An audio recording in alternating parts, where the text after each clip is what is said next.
का विपत्ति काल ही सरकार का अमृत काल है। दोस्तों, पिछले कुछ सालों में हमने देखा कि सरकारें किसानों के लिए बड़ी बड़ी घोषणाएं जरूर करती हैं, लेकिन जमीन की हकीकत कुछ और ही होती है। किसान, जो कि देश का अन्नदाता माना जाता है, आज अपने ही खेत में एक मजबूर मजदूर बन के रह गया है। आज इसी सच को हम वीडियो में समझेंगे।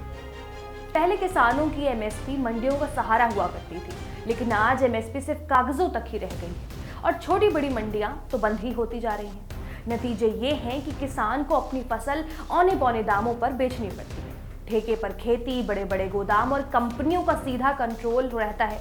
इससे हालात ऐसे होते जा रहे हैं कि किसान अपने खेत का मालिक नहीं बल्कि मजदूर बनकर रह गया है। इसे कृषि सुधार कहा जा रहा है, लेकिन असल में ये किसानों की कमर तोड़ने वाली साजिश बनती जा रही है। जरा सोचिए, दाल, तेल, फल, यहाँ तक कि गेहूं तक हम आयात कर रहे हैं। फॉर्च्यून जैसे ब्रांड अफ्रीका में खेती करवाकर भारत में बेच रहे हैं। भारतीय किसान मूंगफली, सरसों जैसी पारंपरिक फसलों से पीछे हट रहा है क्योंकि उसे लागत तक नहीं मिल पा रही। एक नया शहरी वर्ग तैयार हो रहा है जो कि विदेशी फल और प्रोसेस्ड खाने पर निर्भर हो रहा है।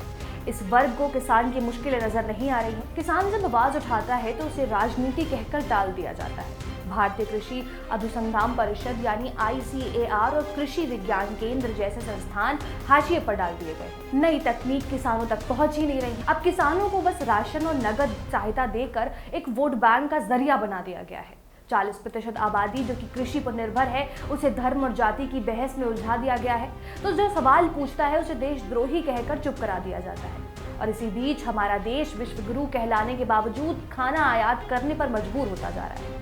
तो दोस्तों, सवाल सिर्फ किसान का नहीं है। सवाल ये है कि भारत की खाद्य सुरक्षा कितनी है।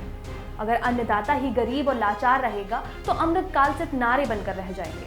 आपको क्या लगता है कि सरकार की नीतियां किसान के साथ हैं या कॉर्पोरेट कंपनियों के साथ हैं?